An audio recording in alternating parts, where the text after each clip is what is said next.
Assalamualaikum warahmatullahi wabarakatuh. Waalaikumsalam warahmatullahi wabarakatuh. Alhamdulillah, wassalatu wassalamu ala rasulillah wa ala alihi wa sahbihi wa mawala, amma ba'du. Qala al-musannifu rahimahullahu ta'ala wa nafa'ana bihi wa bi'ulumihi fit dharain amin.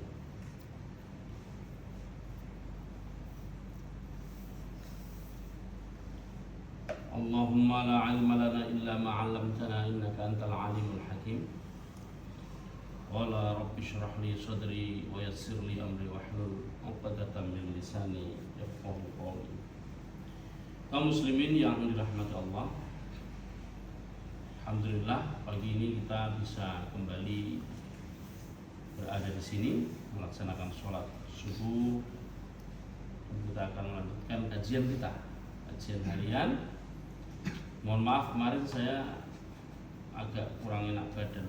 Dari hari Kamis itu saya habis kajian pagi begini langsung berangkat ke Cimanggu untuk memberikan pelatihan kaligrafi untuk guru-guru sekecamatan.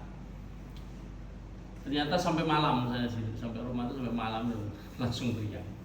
Karena memang keadaan sebenarnya belum begitu sehat loh, beberapa hari riang. Baru mau sehat langsung capek tadi. Pagi-pagi biasanya jam 4 bangunnya setengah 5 dia udah ada. Jadi ya sudah, saya pasti telat ya. Sampai sini biasanya sudah selesai kalau udah adzan baru bangun. Oke, kita akan lanjutkan. Bismillahirrahmanirrahim.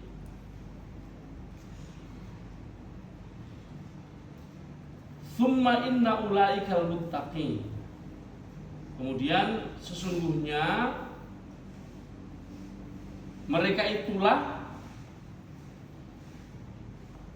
orang-orang yang bertakwa itulah humul ladina mereka alladzina yang yusaddiquna, mereka itu membenarkan bijami'i ma anzala, dengan semua yang turun ala an-nabi, kepada Nabi Muhammadin sallallahu alaihi wasallam, wa ala sairil anbiya'i, dan turun kepada seluruh para nabi, wal mursalin, dan para rasul. Wa yusaddiquna aidan, dan orang-orang yang muttaqin, yang disebut muttaqin di dalam surat Al-Baqarah, hudal lil muttaqin. Yang disebut muttaqin di awal surat Al-Baqarah itu adalah mereka yang membenarkan semua yang turun kepada Nabi, baik Nabi Muhammad maupun yang sebelumnya, Al-Quran, Injil, Taurat, Zabur, dan Suhuf. Suhuf itu Suhuf Ibrahim Musa, kan? Kemudian wa yusaddiquna, dan mereka juga membenarkan aidan juga, membenarkan juga tasdiqon dengan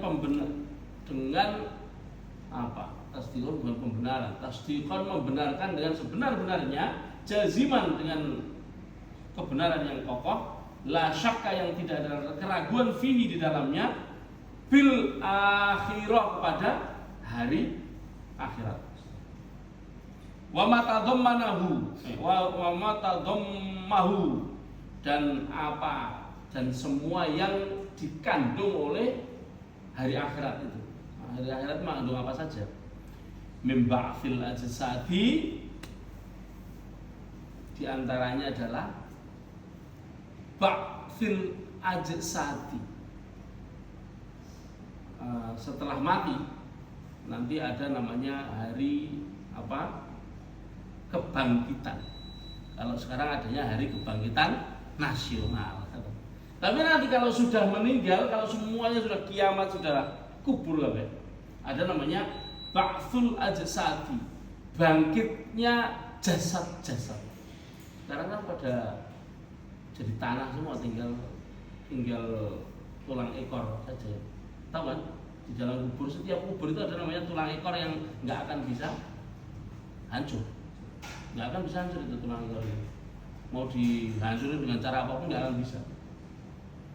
Tulang ekor itu nanti akan tumbuh sendiri jadi jasad-jasad yang baru, dan jasad itu bukan baru lagi. Wal arwah, dan roh ma'an bersamaan. Setelah ini banyak yang bertanya, justru itu dari kiamat itu jadi roh-roh saja atau ada jasadnya? Ayo disampaikan di dalam kitab ini bahwa nanti ketika bangkit itu kita punya jasad ya punya roh, sama seperti kita di dunia. Hanya saja apakah bentuknya seperti sekarang? Wallahu belum tentu. Oh, bisa aja orang-orang yang muttaqin, yang memang calon penghuni surga jadinya ganteng ngepol, bisa aja. Yang calon penghuni neraka yang prengkol, ya saya tahu. Siapa yang tahu? Kita tidak tahu. Tapi disebutkan bahwa orang-orang yang bertakwa itu semuanya berkeyakinan, membenarkan dengan keyakinan yang kokoh bahwa nanti di hari akhirat ada namanya hari kebangkitan seluruhnya, yang bangkit roh dan jasad bersama rohnya.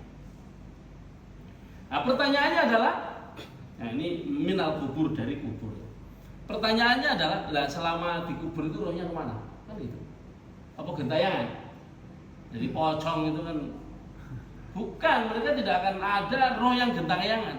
Roh yang gentayangan itu pikiran orang-orang. Roh itu kembali kepada Allah. Kembali kepada Allah. Semua roh kembali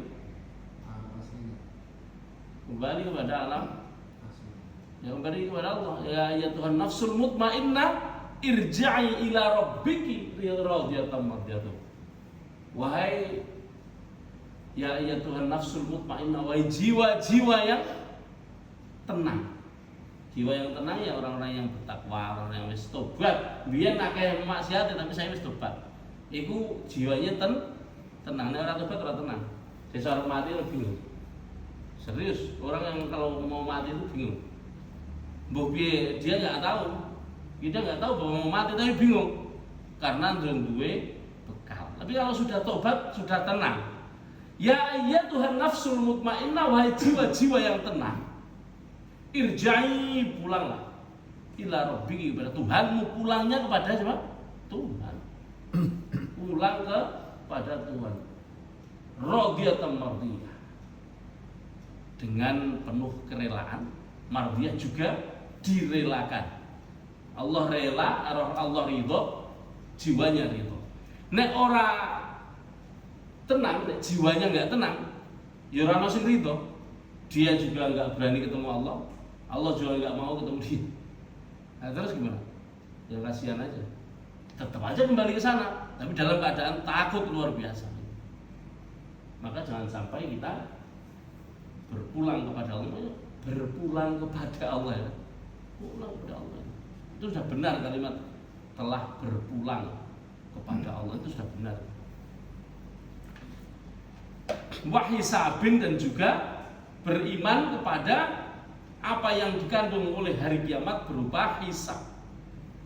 Ada ba'ats itu tadi kebangkitan, ada hisab. Jadi ya siapapun memang akan mengalami itu. Hisab itu ya dihitung. Hanya saja ada yang ngitungnya cepat, ada yang ngitungnya lelet. Tergantung kilobaitnya, tergantung berapa gigabyte HP ini, ya. Awake dhewe ini punya berapa gigabyte? Nek ngibadahi hubungan dengan manusia, hubungan dengan Gusti Allah baik-baik saja, ya gigabyte gede, rame gede, hisabnya cepat. Nah, salah satu yang memperlama hisab apa? Harta. Makanya dari Nabi dan para sahabat banyak berdoa. Tinggi doa ini mesti dirawani nunggu. Pasti pada nggak berani pakai. Allahumma ja'alni miskinan. Jadikanlah aku orang miskin. Wahsyurni ma'al masakin. Dan kumpulkanlah kami bersama orang-orang miskin. Wanita, tunggu kayak gitu. Rawani karepe sugih ning donya. Karepe sugih ning donya mulya ning akhirat kuwi wong iki. Rawani dianu padahal sugih semakin suwe hisabe. Ngerti. Semakin sedikit sugih iku gini. Misalnya wong pol sugih tapi tasarufnya bagus. Dapatnya uang sugih kuwi ya apik. Ya cepet. Nah, tapi nek goleke mbuh piye carane akeh sing syubhat, akeh sing haram. Apa meneh nganggone nggo bayar PL? Ya berat terusane ya. Itu sing marai kesuwen. Hisabe sing marai kesuwen ya kuwi. Nah, jadi supaya ora suwe sing wis-wis ditobati. Tobat iku ya ora nglakoni maneh. Itu soal harta seperti itu. Jadi kita bersyukur bukan termasuk orang-orang yang terlalu banyak uang ya, semua akeh duite wis stres nanti nunggu hisab. Apa itu roh di alam kubur sebelum kebangkitan itu bagaimana? Roh di dalam alam kubur. Jangan salah bahwa di alam kubur itu juga ada jasad. Ya, jasad itu ya rusak. Tapi sebelum ya itu yang tampak pada mata kita rusak. Ya. Makanya ini disebut sebagai alam barzakh. Alam yang terselubung tabir. Kita di sini. Kita di sini, alam kubur di sini. Lah jangankan alam kubur, setan wae padha-padha nang kene. Kok setan apa namanya? Jin padha-padha nang kene awake dhewe ditabiri kok. Kita nggak tahu. Bertanya seperti itu seperti apa? Kita nggak ada yang tahu. Tapi ada yang jelas di sini bahwa di dalam alam kubur ada siksa. Kalau ada siksa, pertanyaannya sing disiksa jiwane apa jasate? Jelas jasate. Karena jiwa tidak menerima rasa sakit kecuali dikecewakan. Dikecewakan itu pun bukan jiwa. Yang sakit bukan jiwa, itu perasaan. Perasaan datang dari mana? Nafsu, hati. Kaitannya dengan apa? Dengan jasad juga. Kenapa kok orang kecewa sih? Karena jasadnya, kebutuhan jasadnya tidak terpenuhi, benar nggak? Bukan kebutuhan jiwanya. Jiwa itu butuhnya apa? Orang yang enak-enak, jiwa itu butuhnya ya tenang. Jiwa itu butuhnya tenang, orang gosok-gosok. Yang butuh enak itu apa? Jasad. Nah, kalau ada siksa di akhirat, dikatakan di sini di akhirat dibangkitkan dengan apa? Jasadnya. Berarti dikubur yang disiksa apanya? Maksudnya disiksa jiwanya, disiksa badannya barang ini. Buktikan saja. Karena tiba-tiba ada orang mujrim dikubur bongkar orang dina naik orang lebam-lebam enggak karuan. Nah, itu salah satu bukti bahwa ada peran jasad di sana yang juga tapi kejelasan itu pendapat-pendapat saja ya. Bukan, tidak ada nas yang khusus yang menyatakan apakah di dalam alam kubur itu kita benar-benar siksa badan kita, karena badan juga hancur kan di mata kita, itu hancur. Tapi pendapat banyak ulama yang mengatakan bahwa yang namanya disiksa itu disiksa jasadnya, karena yang merasa sakit itu jasad. Nah, itu logika saja. Nah, kita lanjutkan ya. Wa haula'il mausufun, dan orang-orang yang disifati seperti 4 sifat sebelumnya ya kan, 1, 2, 3, 4 sifat. Apa tadi? Pertama iman kepada gaib, 2 melaksanakan sholat zakat, dan iman kepada akhirat. Bima dzukira minal iman al-haq bil ghaib, yaitu yang sudah disebutkan, di antaranya adalah iman yang benar terhadap hal-hal yang gaib. Puncak dari kegaiban itu apa? eksistensi atau keberadaan Allah Subhanahu wa taala dan wahdaniyati dan keesaannya. Itu puncak dari kegaiban. Ya, jin ya gaib, malaikat ya gaib. Akhirat, hari akhirat juga gaib. Tapi yang paling puncak di antara semua kegaiban itu yang harus diimani adalah apa? Eksistensi atau keberadaan Allah. Hanya orang iman keberadaan Allah ya serat jadi apa-apa nih? Yang pertama adalah iman kepada Allah. Nah, itu inti dari seluruh kegaiban. Wa iqamatis sholati, dan melaksanakan sholat, wa ita'iz zakat, dan mengeluarkan zakat, wal i'tiqad bil yaumil akhir, dan mempunyai apa i'tiqad atau keyakinan yang kuat terhadap hari akhir, wal iman bil Quran wal kutub al munzalah qablahu, dan iman pada Quran dan kitab-kitab sebelum Al-Quran, yaitu kitab Taurat, wal Injil, wal Zabur, wal Suhuf. Nah, tadi sudah saya sebutkan, ternyata ada di sini. Hum, mereka adalah, jadi orang-orang yang disifati oleh Allah dengan 5 sifat. Itu sebenarnya 5. Kemarin disebutkan 4, tapi ini ada 5. Mengapa kok dikatakan kemarin 4? Karena iman kepada yang gaib itu termasuk hari akhirat. Di sini yang terakhir disebut hari akhirat. Yang pertama bil ghaib, yang keempat bil yaumil akhirah. Nah, itu jadi dianggap itu satu. Karena hari akhirat juga gaib, yang pertama juga gaib.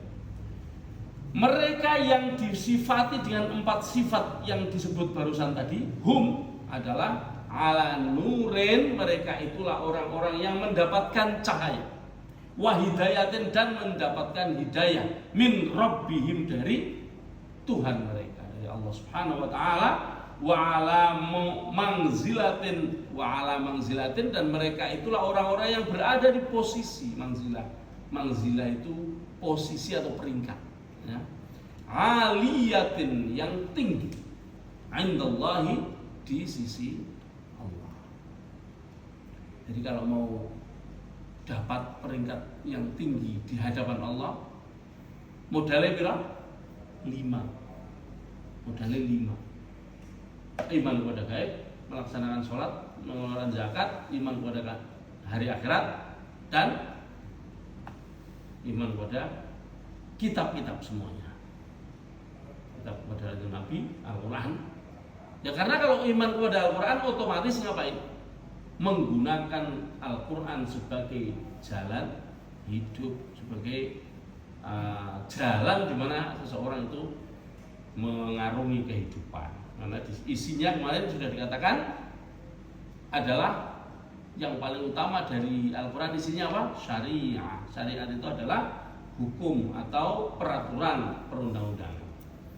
Wahumul faizun, dan mereka itulah orang-orang yang faizun, beruntung, atau bukan beruntung, faizun itu yang sukses.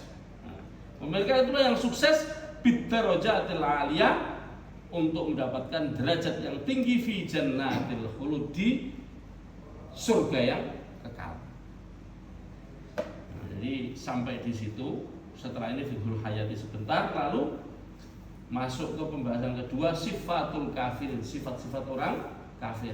Kita kan baru saja membicarakan sifat orang muttaqin, orang mukmin yang muttaqin, ya. Diulas lagi, ada yang mukmin yang muttaqin, ada mukmin yang fasik, ada mukmin yang mujrim, ya. Itu ada 3 macam mukmin, ya. Mukmin tapi fasik, mukmin tapi mujrim. Bedanya fasik dan mujrim apa? Fasik itu ya kaitannya mengerjakan dosa-dosa besar tapi urusannya pribadi. Misalnya zina, besar nggak? Besar. Tapi kalau mujrim, artinya mujrim itu kriminal, otomatis urusannya dengan orang lain. Kegiatan yang yang merugikan orang lain dan dosa besar apa misalnya? Bunuh orang, dosa besar? Itu mujrim. Orang seperti itu ya ada jalan keluarnya. Ada jalan keluarnya. Kisos. Apa itu kisos? Kisos itu kalau membunuh ya dibunuh. Nah itu. Tapi di Indonesia itu tidak terjadi. Nah, makanya repot, jangan sampai bunuh supaya terhindar dari hukum kisos yang tidak bisa dilaksanakan di sini. Itu, mari kita akhiri dengan bacaan hamdalah bersama-sama dan kafaratul majlis. Alhamdulillahirabbil alamin. Subhanallahumma wa bihamdika asyhadu an la ilaha illa anta astaghfiruka wa atubu ilaik. Assalamualaikum warahmatullahi wabarakatuh. Waalaikumsalam warahmatullahi wabarakatuh. Kisos.